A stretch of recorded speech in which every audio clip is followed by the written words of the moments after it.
ऐ खुदा तू बता तेरा क्या नाम है, तू है रहता कहाँ, तेरा क्या काम है। ऐ खुदा तू बता तेरा क्या नाम है, तू है रहता कहाँ, तेरा क्या काम है। क्या है तेरी हकीकत जो गुमनाम है, तुझ पे खुद को छुपाने का इल्जाम है।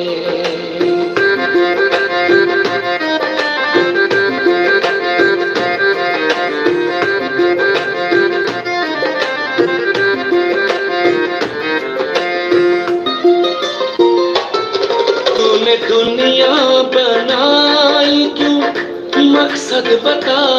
तूने दुनिया बनाई क्यों, मकसद बता। रूहें इसमें बसाई क्यों, मतलब जता। रूहें इसमें बसाई क्यों, मतलब जता। तेरे जलवों से रोशन ज़मीं आसमां, क्यों किसी को नजर तू ना आता यहाँ। तेरी पर्दा नशीनी का अंजाम है, ढूंढता आज भी तुझको इंसान है। ऐ खुदा तू बता तेरा क्या नाम है, तू है रहता कहाँ, तेरा क्या काम है।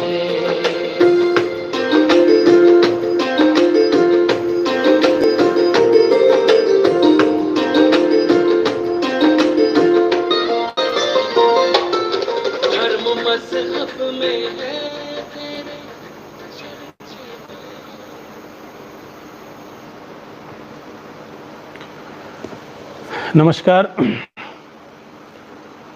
ओम शांति। राजयोग मेडिटेशन के द्वितीय सत्र में आप सभी का बहुत बहुत स्वागत है।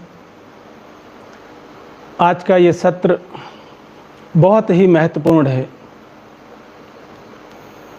परम सत्य की पहचान।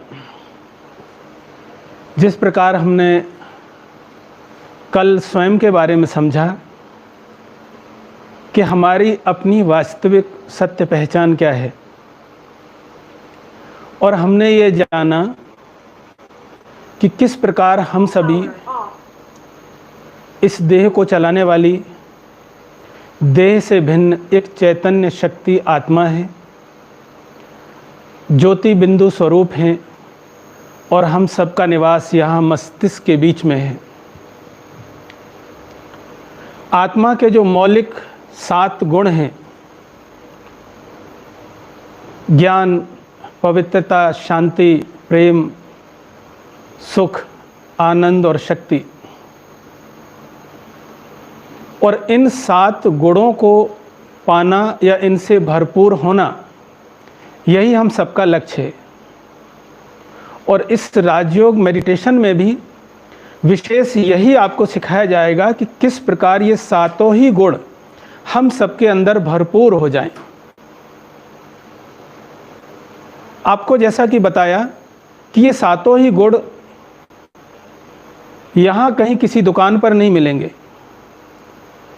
इन 7 गुणों का जो सागर है, सोर्स है, वो परमात्मा है।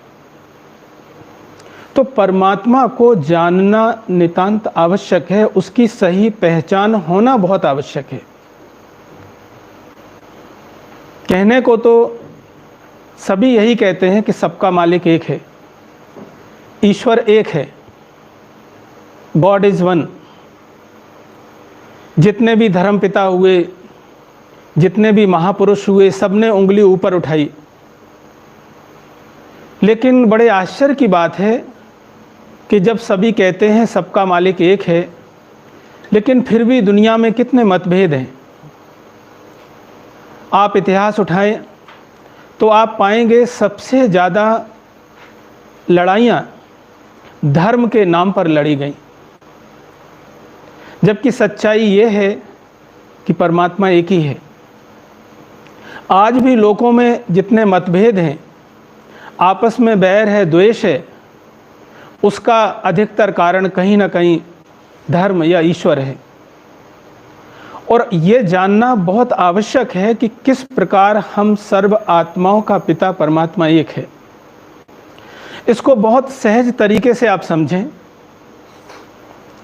जैसे इस शरीर को जन्म देने वाला हम सबका शारीरिक पिता शरीर के ही जैसा होता है, उसी प्रकार हम सभी आत्माओं का पिता, जिसको हम परमात्मा कहते हैं या फिर परम पिता कहते हैं, उसका जो स्वरूप है वो भी आत्मा के जैसा ही है। शरीर का पिता शरीर के जैसा और आत्मा का पिता आत्मा के स्वरूप जैसा।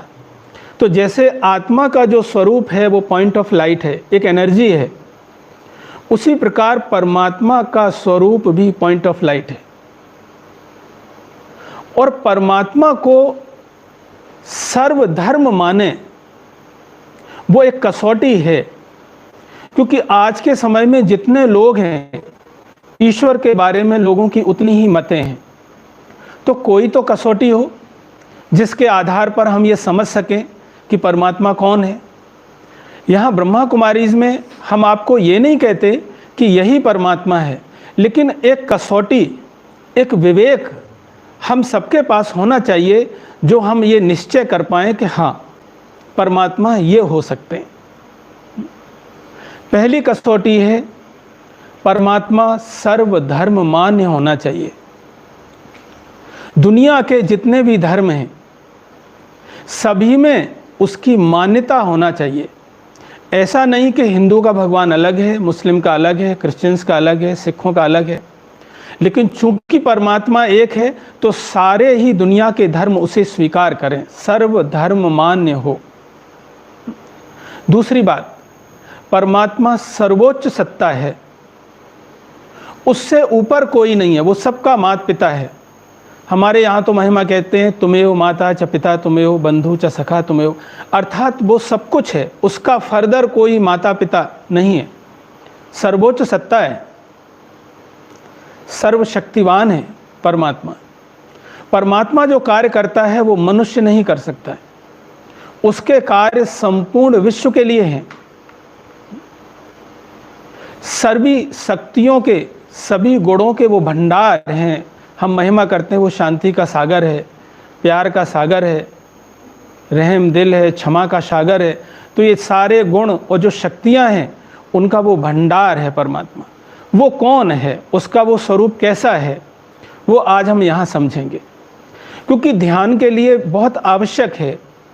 जब तक आपको परमात्मा की सत्य पहचान नहीं होगी तब तक आप उसे याद कैसे करेंगे, उसका ध्यान कैसे करेंगे। मानना अलग बात है, लेकिन उस परमात्मा को जानना भी ये बहुत आवश्यक है। तो इस चित्र में दिखाया गया है सर्व आत्माओं के परम पिता, और इसमें दिखाया गया कैसे सभी धर्म एक उस ज्योति स्वरूप परमात्मा को ही मानते हैं। भले सबने नाम अलग अलग दिए हैं, लेकिन स्वरूप एक ही है, ज्योति स्वरूप। भारत देश में 12 ज्योतिर्लिंग हैं। चूँकि परमात्मा ज्योति स्वरूप है और उनका जो गुणवाचक नाम है वो शिव है। परमात्मा के ऐसे अनेक नाम हैं, वास्तव में उनके ये नाम उनके कर्तव्यों और गुणों के ऊपर हैं। दुनिया में मनुष्यों के नाम तो होते हैं, किसी का नाम अमीर चंद होगा लेकिन हो सकता है वो गरीब हो, किसी का नाम राजकुमारी हो सकता है वो बर्तन मांजती हो, किसी का नाम फकीर चंद हो सकता है उसके पास कोठियाँ हो। तो लोगों के नाम यथार्थ नहीं होते, नाम कुछ और होगा, कर्तव्य कुछ और होंगे, लेकिन परमात्मा के जितने भी नाम हैं वो उनके गुणों और कर्तव्यों के ऊपर में हैं। तो इसी प्रकार परमात्मा का जो सत्य नाम है वो शिव है। शिव का अर्थ है कल्याणकारी, यानी वो परमात्मा सबका कल्याणकारी है। उसी की याद में भारत में 12 ज्योतिर्लिंग हैं। 12 अर्थात 12, ज्योतिर्लिंग, ज्योतिर यानी वो ज्योति है, लिंग मन है चिन्ह, प्रतीक, सिंबल। उस ज्योति स्वरूप परमात्मा की हम कैसे आराधना करें, कैसे पूजा करें, इसलिए हमने उसको एक लिंग, एक आकार दिया और उसकी हमने आराधना की। जैसे हम पुरुष शरीर में है आत्मा तो हम कहेंगे पुरलिंग है, अगर कोई आत्मा स्त्री के शरीर में है तो हम कहेंगे स्त्रीलिंग है। लेकिन जो परमात्मा है वो ना तो पुरलिंग है ना स्त्रीलिंग है, ना मेल है ना फीमेल है। फिर परमात्मा कैसा है? वो ज्योतिर्लिंग है, उसका जो स्वरूप है वो ज्योति स्वरूप है, काइंडली लाइट है। तो इसी की याद में भारत में 12 ज्योतिर्लिंग बने हुए हैं। और आप देखिए यादगार में दिखाया गया है, परमात्मा शिव को दिखाया कि देवी देवताओं ने भी उनकी आराधना की।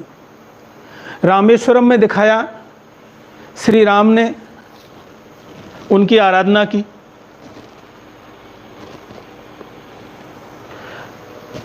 जो रामेश्वरम में है, श्री राम ने उसका नाम रखा रामेश्वर। ऐसे ये गोपेश्वर महादेव का मंदिर है, उसकी जो हिस्ट्री है कि कृष्ण ने गोपियों ने भी शिव की आराधना की। शिव के नाम भी आप देखिए, उनके नाम के आगे हम ईश्वर शब्द जोड़ते हैं, जैसे ओंकारेश्वर, महाकालेश्वर, मुक्तेश्वर, पाप कटेश्वर, त्र्यंबकेश्वर, मनकामेश्वर। ये ईश्वर शब्द शिव के ही आगे लगाते हैं, देवताओं के आगे नहीं लगाएंगे और किसी महापुरुष के आगे नहीं लगाएंगे। इसी प्रकार नाथ, नाथ अर्थात स्वामी, जो सारे ही विश्व का मालिक हो, स्वामी हो, हम कहते हैं वो विश्वनाथ है, सारे विश्व का नाथ है, शिव को ही कहते हैं। वो अमरनाथ है, सोमनाथ है, सोम अर्थात ज्ञान रूपी अमृत देने वाला है। तो ये शिव के आगे ही हम नाथ शब्द लगाते हैं और ईश्वर शब्द लगाते हैं। दिखाया गया देवी देवताएं भी उनकी पूजा करते हैं। देवियों की भी जब आराधना करते हैं तो हम कहते हैं माँ मेरी भक्ति है तू, शिव की शक्ति है तू। यानी परमात्मा शिव की ही शक्ति देवियों में है, इसीलिए उनको देवों का भी देव, माना जो सभी से ऊपर है, सबका जो मुखिया है वो परमात्मा शिव है। आप देखिए मंदिरों में भी, जहाँ आप मंदिर में जाते होंगे, अगर आप सच्चाई को जानें कि जो और मूर्तियाँ होती हैं देवी देवताओं की, वो तो जब आती हैं तो सीधे दरवाजे से लाके ही उनको प्रवेश करके मंदिर में स्थापित कर देते। लेकिन परमात्मा शिव की स्थापना ऐसे नहीं की जाती है। परमात्मा शिव की आराधना यदि उनकी स्थापना मंदिर के अंदर करनी है तो छत पड़ने से पहले उसको ऊपर से रखते हैं, माना वो अवतरित होता है, वो यहाँ का निवासी नहीं है, परमात्मा ऊपर से आता है, उसी का यादगार उसको ऊपर से छत से लाके फिर स्थापित किया जाता है। और उनका यादगार एक पिंडी के रूप में है, वो कोई मनुष्य के रूप में नहीं है। चूँकि वो ज्योति स्वरूप है तो यादगार स्वरूप में हम एक लिंग बनाते हैं और उनकी आराधना करते हैं। तो भारत में तो सबसे ज़्यादा आराधना शिव की है ही, सबसे ज़्यादा पूजा, सबसे ज़्यादा मान्यता उस परमात्मा शिव की है। और उसी ज्योति स्वरूप परमात्मा शिव को अन्य सभी धर्मों में भी मान्यता है। इस्लाम में भी कहते हैं नूरे खुदा, यानी जो खुदा है वो नूर है, नूर कहें या फिर ज्योति कहें, बात तो एक ही है। हम कहते हैं रूहे आला, वो परमात्मा है, वो भी एक रूह है। हम आत्मा कहते हैं, वो रूह कहते हैं। हम परमात्मा कहते हैं, वो रूहे आला यानी परमात्मा, शब्द वही है। वो भी उसको उसी रूप में ही मानते हैं, कहते हैं मेरा अल्लाह नूर है। तो हम सबका परमात्मा एक ही है। इसी प्रकार सिख धर्म में लो, गुरु नानक देव जी ने कहा एक नूर ते सब जग उपजा। एक नूर यानी परमात्मा, उसी की सारी रचना है परमात्मा। उन्होंने इशारा ऐसे ही किया, एक ओंकार निराकार कर्ता पूरक। तो परमात्मा की महिमा, इशारा उनका उस परमात्मा की तरफ ही था। इसी प्रकार ईसाई धर्म में लीजिए आप, जीसस ने स्पष्ट कहा गॉड इज़ लाइट, जो गॉड है वो एक लाइट है। जीसस ने अपने आप को कहा था I am son of God, मैं ईश्वर पुत्र हूँ। वो पुत्र है और वो परमात्मा पिता है। जीसस ने प्रेयर की थी गॉड से, O god father excuse them all, हे परमपिता इन्हें माफ़ कर दो। तो वो परमपिता कौन है? वो एक लाइट है। तो सभी धर्मों में जितने भी धर्म पिता हैं, सबका इशारा एक निराकार ज्योति स्वरूप परमात्मा की तरफ ही गया है। और इसीलिए हम सभी ये गाते हैं, नारे लगाते हैं कि हिंदू, मुस्लिम, सिख, ईसाई आपस में सब भाई भाई। तो आत्मा के नाते हम सब भाई भाई हैं, वी ऑल आर ब्रदर्स, क्योंकि हम सबका परमपिता परमात्मा एक है। इस बात को समझना बहुत जरूरी है। भले हम देवी देवताओं को मानते हैं, उनके कर्तव्य अलग हैं, लेकिन चूंकि परमपिता परमात्मा, उसके कर्तव्य अलग हैं। वो पिता है, उसी की महिमा है, तुमेव माता च पिता तुमेव। सारा विश्व जिसको मानता है, क्योंकि सबको देने वाला, सर्व प्राप्ति कराने वाला वो परमात्मा शिव ही है। सब उस एक का ही ध्यान करते हैं। तो हमें भी मानना सबको है, लेकिन ध्यान हमें एक परमात्मा शिव का करना, क्योंकि वो परम पिता है। पिता की प्रॉपर्टी पर बच्चों का अधिकार होता है। जैसे आपके पिता हैं, तो आपके जो शारीरिक पिता हैं, उनकी प्रॉपर्टी पर आपका अधिकार है। भले दुनिया में दूसरे लोग भी कई आपके पिता जैसे हो सकते हैं, लेकिन वो आपको अपनी प्रॉपर्टी का अधिकार नहीं देंगे। और अगर आप सबको ही पिता स्वरूप मानते फिरें कि सबको कहें आप भी मेरे माता पिता हैं, आप भी माता पिता हैं, आप भी माता पिता, तो आपके जो असली माता पिता हैं वो क्या कहेंगे कि हम यहाँ बैठे हुए हैं, ये किसी को भी माता पिता मान के बैठ जाते हैं। तो भक्ति में क्या हुआ, हमने सबकी इतनी महिमा कर दी, हम सबके ही सामने जाते हैं और हाथ जोड़ते हैं, तुमेव माता च पिता तुमेव। लेकिन हम इस सच्चाई को भूल गए कि वास्तव में सभी जितने भी इष्ट देव हैं, इन सबका भी पिता एक परमात्मा है, वो शिव है, ज्योति स्वरूप है, निराकार है। तो ध्यान में हमें भी उस परमात्मा शिव का ही ध्यान करना है। इस बात को हमें बहुत गहराई से और स्पष्टता से समझना है कि परमात्मा का नाम शिव है, उनका जो स्वरूप है वो ज्योति बिंदु स्वरूप है। परमात्मा के जो गुण हैं वो सभी गुणों के भंडार हैं, सागर हैं। वो शांति के सागर हैं, प्यार के सागर हैं, रहम दिल हैं, क्षमा के सागर हैं, सर्वशक्तिवान हैं। सभी गुणों का सागर, ये महिमा परमात्मा की है। उनके कर्तव्य सारे विश्व के लिए हैं, सभी आत्माओं को पतित से पावन बनाने वाले हैं, सारे प्रकृति को भी पावन बनाने वाले हैं। इस कलयुगी दुनिया को बदल के सतयुगी दुनिया बनाने वाले, पुरानी दुनिया को नया बनाने वाले, मनुष्य को देवतुल्य बनाने वाले, ये कर्तव्य परमात्मा के हैं। क्योंकि परमात्मा को हम कहते हैं वो परम शिक्षक है। जब एक साधारण देहधारी शिक्षक हमें शिक्षा देके डॉक्टर, इंजीनियर, बैरिस्टर बना देता है, इतने ऊंचे पदों पर हमें पहुंचा देता है, तो वो जो परम शिक्षक परमात्मा है, अगर वो हमें शिक्षा देगा तो फिर वो हमें क्या बनाएगा। इसीलिए ऐसी महिमा गाई हुई है परमात्मा की कि मानुस्ते देवता किए करत न लागी बार, यानी परमात्मा मनुष्यों को देवतुल्य बना देते हैं। ऐसी शिक्षा परमात्मा देता है। वो त्रिकालदर्शी है, वो तीनों ही कालों को जानते हैं। इस सृष्टि का आदि, इस सृष्टि का मध्य और सृष्टि का अंत क्या है, वो जानने वाला वो परमात्मा शिव है। इसीलिए हम उनको त्रिकालदर्शी भी कहते हैं। तीनों लोकों को जानने वाले हैं, इसीलिए हम उनको त्रिलोकीनाथ भी कहते हैं। तो ये सारी जो महिमा है वो परमात्मा शिव की ही है। अब वो परमात्मा शिव रहता कहाँ है, उसका धाम कहाँ है, इसमें दिखाया गया किस प्रकार सभी धर्म लगभग उसी नामों से परमात्मा को मानते हैं। हम ईश्वर कहते हैं, यहोवा, अल्लाह, चिंको शेकी, light on hill, Ek Onkar निराकार, Shamash, light of the lights, sun god. ये अलग अलग जो विश्व के धर्म हैं उसमें परमात्मा को ज्योति स्वरूप में ही मान्यता है। भारत में जैसा बताया गया, हम शिवलिंग के रूप में परमात्मा को मानते हैं।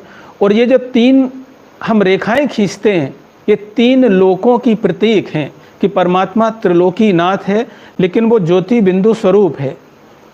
उसका स्वरूप ज्योति बिंदु है, इसीलिए बीच में उसमें बिंदी लगाते हैं, और तीनों लोकों का नाथ है। नेक्स्ट दिखाए गए ये 3 लोक, 3 वर्ल्ड, ये कौन कौन से हैं? वास्तव में परमात्मा का धाम और हम आत्माओं का धाम वो एक ही है। इस चित्र में ये 3 लोक दिखाए गए हैं। इसमें सबसे नीचे ये दिखाया गया साकार मनुष्य लोक, कॉर्पोरियल वर्ल्ड।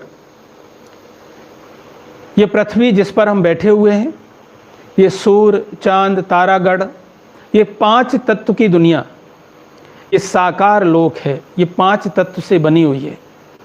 इसके ऊपर में एक और सूक्ष्म देव लोक है। इसमें दिखाया ब्रह्मा, विष्णु और महेश, त्रिदेव, 3 देवताएं दिखाए गए हैं।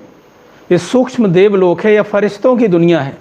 और इसके ऊपर में ये दिखाया गया परम धाम, सोल वर्ल्ड या मुक्ति धाम या निर्वाण धाम या शांति धाम, अनेक नामों से उसे जानते हैं। हम हमेशा परमात्मा को ऊपर ही याद करते आए। आप स्वाभाविक रूप से देखिए, जब भी कोई ऐसी परेशानी, तकलीफ, जब हमने भगवान को बहुत याद किया हो, हे ईश्वर, तो हमारी बुद्धि हमेशा ऊपर जाती है, उसको ऊपर वाला बोलते हैं। तो निश्चित रूप से हमारा अंदरूनी लगाव ऊपर है, इसीलिए परमात्मा को ऊपर याद किया जाता है। तो यहाँ दिखाया गया इस चित्र में कि सबसे ऊपर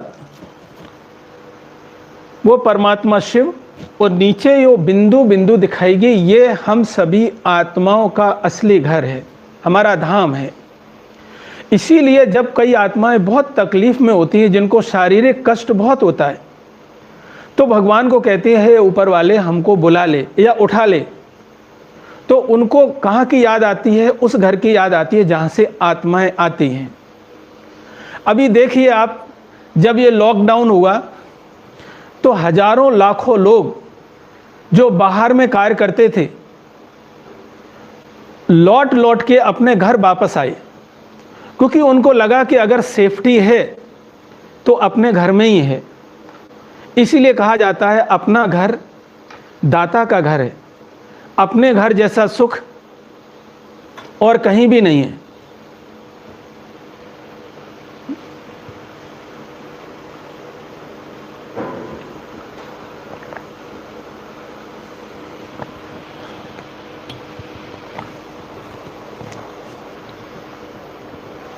आप विश्वास नहीं करेंगे, लोग हजारों माइल्स पैदल चले हैं अपने घर वापस लौटने के लिए। तो अपना घर सबको अच्छा लगता है। उसी प्रकार आत्मा जब इस कर्म क्षेत्र पर आती है परम धाम से, और यहाँ जन्म लेते लेते लेते जब आत्माएं थक जाती हैं, तो आत्माओं को अपना घर याद आता है, ये हमारा असली घर है। तो आज ये बात तो पक्की कर लें कि हमारे 2 पिता हैं, याद रहेगा। एक शरीर को जन्म देने वाला शारीरिक पिता, जो शरीर के ही जैसे हैं। दूसरा, हम सभी आत्माओं के पिता, वो परम पिता परमात्मा शिव, वो हम सबका पिता एक है। तो हम सबके 2 पिता हैं। दूसरा, हम सबके 2 घर भी हैं।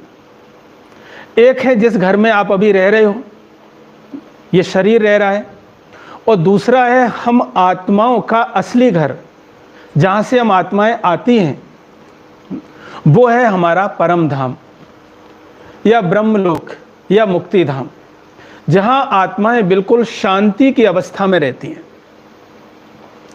अब इसमें तीनों लोकों में थोड़ा सा अंतर समझना बहुत आवश्यक है कि जो साकार मनुष्य लोक है, ये पृथ्वी लोक है, सूर्य चांद तारागढ़। जब पृथ्वी पर हम हैं तो हमारे अंदर 3 बातें हैं। हम सोचते हैं, विचार करते हैं, अभी भी हम सब कुछ सोच रहे हैं। दूसरी बात, हम बात करते हैं, आवाज़ की दुनिया है, यहाँ बातें भी हो रही हैं। तीसरी बात, यहाँ क्रियाएं हैं, बदलाव है, हर पल कुछ नया चेंज हो रहा है। तो इस लोक में तीनों ही चीज़ें हैं, संकल्प भी हैं, आवाज़ भी है और क्रियाएं भी हैं। लेकिन इसके ऊपर जो सूक्ष्म देवलोक है, वहाँ संकल्प तो हैं, क्रियाएं भी हैं, लेकिन वहाँ आवाज़ नहीं है। वो फरिश्तों की दुनिया है। और उसके भी ऊपर जो परम धाम है, जहाँ ऊपर में परमात्मा शिव और हम आत्माओं का निवास है, वहाँ न तो संकल्प है, न आवाज़ है और न भी क्रियाएं हैं। कुछ भी नहीं है वहाँ, केवल आत्माएं शांति की मुद्रा में टिकी हुई हैं। Just dwell in silence.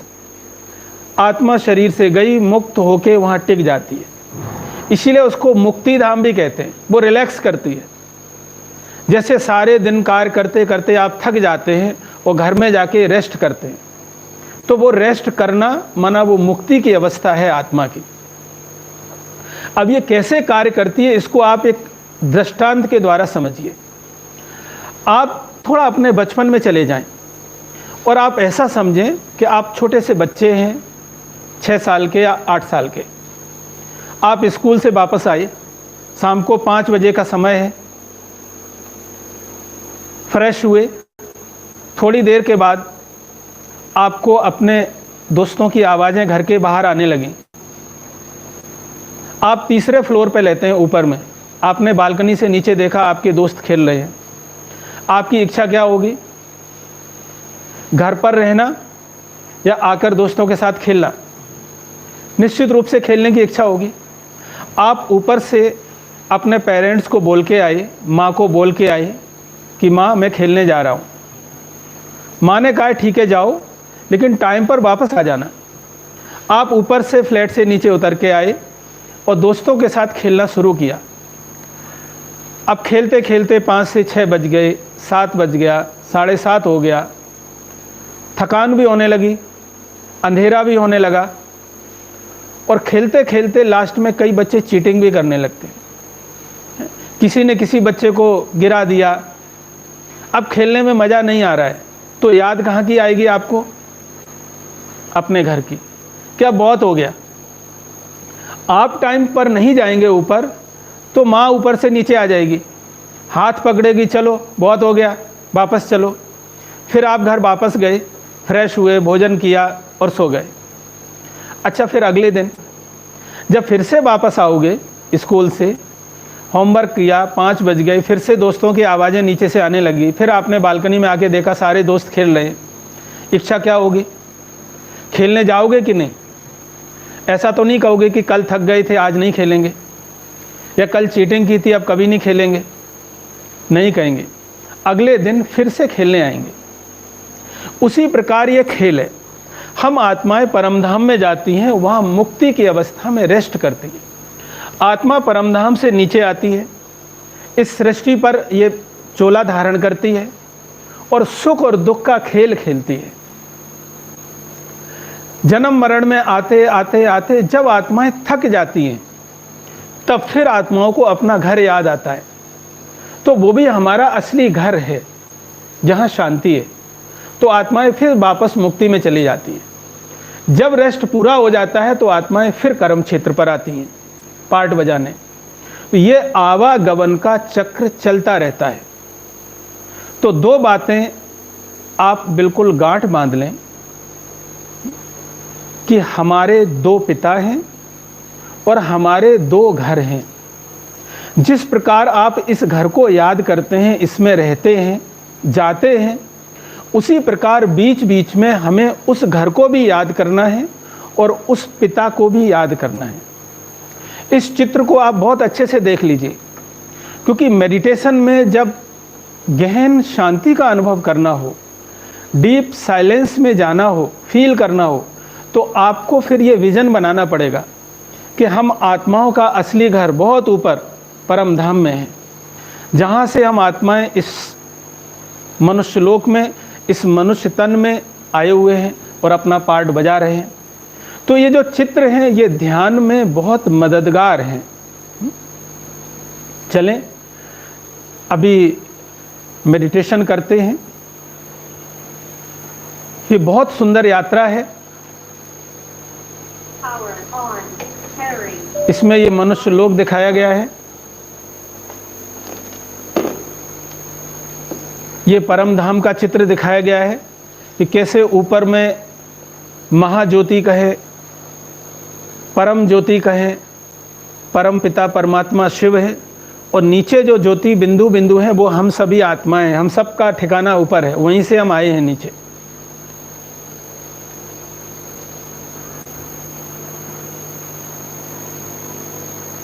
तो चले, सीधे बैठे,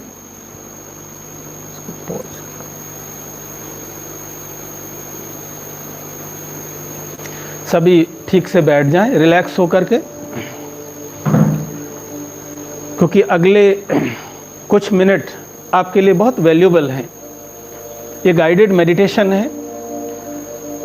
मैं आपको शब्द देता जाऊंगा। पिक्चर्स आपने देखी हुई हैं, कुछ पिक्चर्स आपको दिखा रहे हैं। आपको इन्हें मुख से नहीं बोलना है, केवल मन ही मन इन शब्दों को रिपीट करना है और उनका अनुभव करना है। तो चले एक यात्रा पर।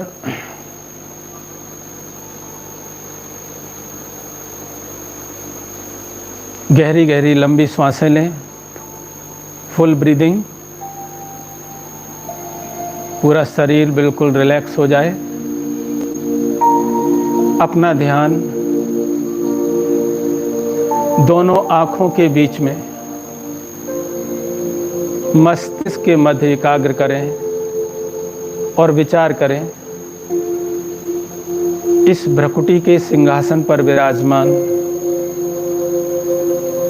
एक चमकता हुआ सितारा मैं एक शुद्ध पवित्र आत्मा हूं। यह शरीर एक कुटिया के समान है। इसके अंदर मैं आत्मा एक जलते हुए दीपक की तरह हूं। मैं आत्मा अविनाशी हूं। मन बुद्धि संस्कारों के सहित हूं। मन के द्वारा सोचने वाली, बुद्धि द्वारा निर्णय करने वाली और संस्कारों के अनुसार कार्य करने वाली शक्ति मैं आत्मा ही हूं। मस्तिष्क के मध्य विराजमान हूं।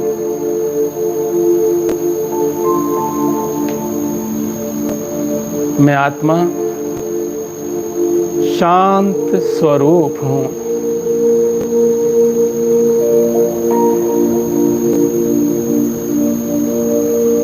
मुझ आत्मा के चारों ओर शांति के प्रकंपन फैल रहे हैं। शांति मेरा निजी स्वभाव है।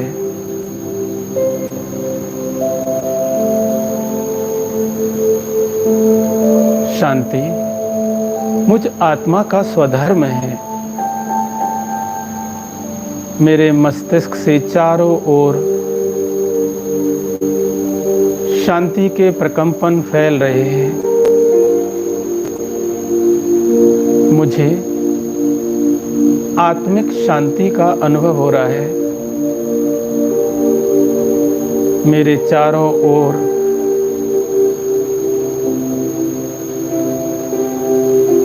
शांति ही शांति है।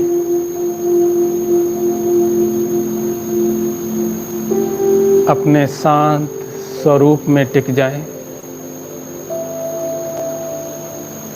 और शांति की किरणें चारों ओर फैलाएं। मैं शांत स्वरूप आत्मा हूं।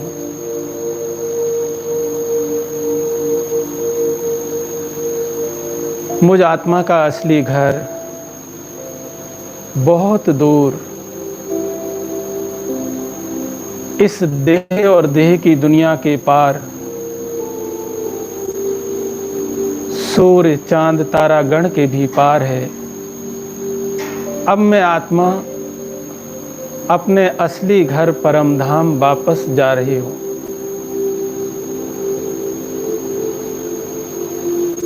इस सृष्टि से दूर होती जा रही हूँ।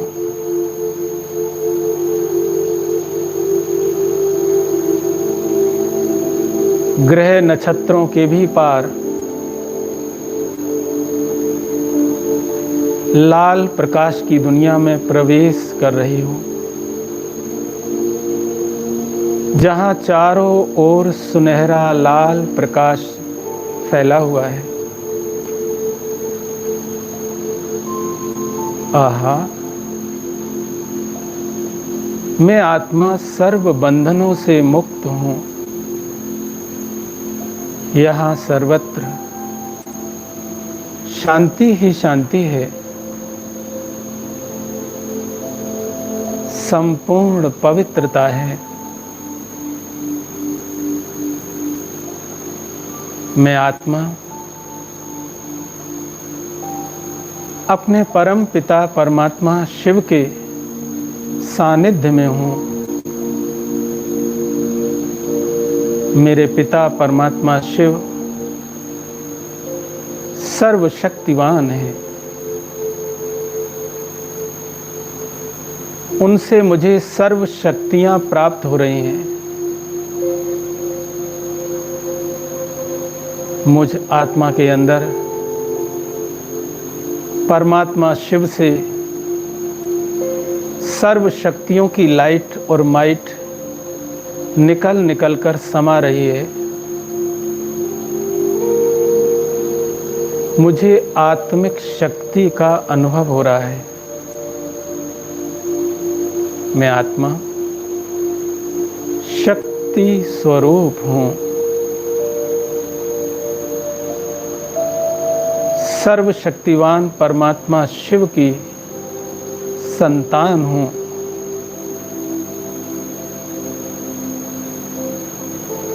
परमात्मा शिव से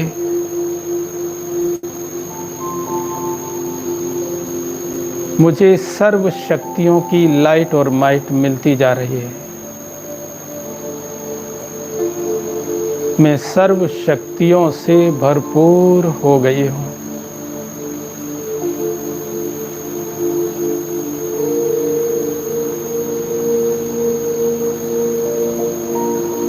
अनुभव करें, मैं आत्मा आंतरिक शक्ति से भरपूर हो गई हूँ।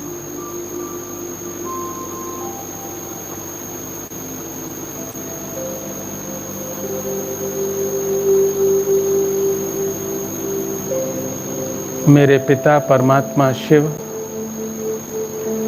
सर्व गुणों और शक्तियों के भंडार हैं।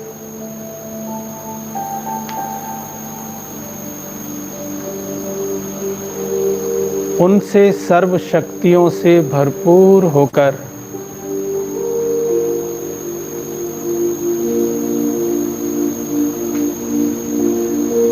मैं आत्मा मन और बुद्धि के द्वारा वापस इस लोक में लौट रही हूँ।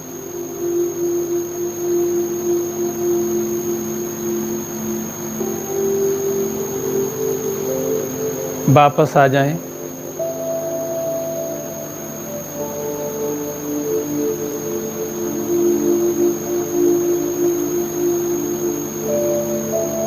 इस साकारी लोक में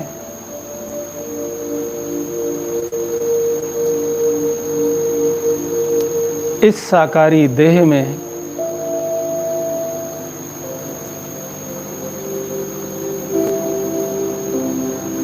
स्वयं को अवतरित अनुभव करें। याद रखें, मैं आत्मा परम धाम से अवतरित हुई हूँ। इस शरीर रूपी वस्त्र को धारण कर कर्म क्षेत्र पर अभिनय करने के लिए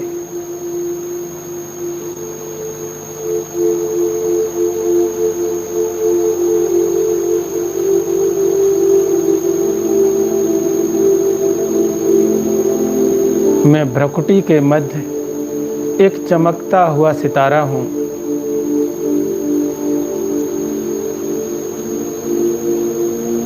शक्ति स्वरूप हूँ।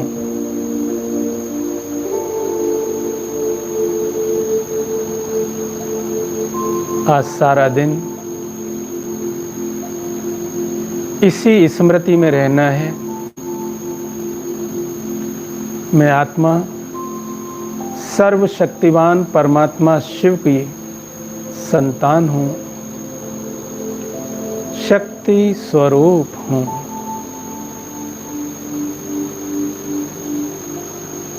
ओम शांति।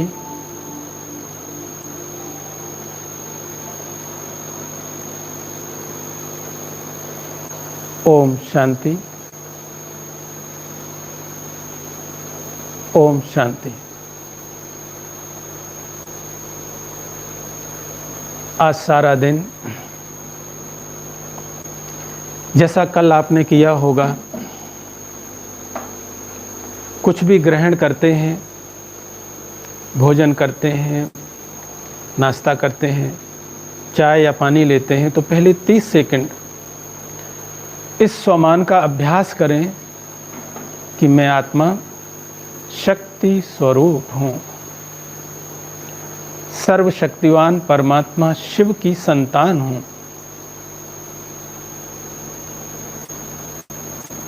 और यह आपको 21 बार लिखना भी है, क्योंकि जब भी कुछ हम अपने हाथ से लिखते हैं तो फिर वो हमें पक्का हो जाता है, हमारे सबकॉन्शियस में चला जाता है। तो ये अभ्यास आपको ज़रूर करना है। इसके साथ ही आपको कुछ प्रश्न भेजे जाएंगे जो बहुत ही सरल हैं, आप उनका जवाब भी अवश्य लिखें। ओम शांति। धन्यवाद।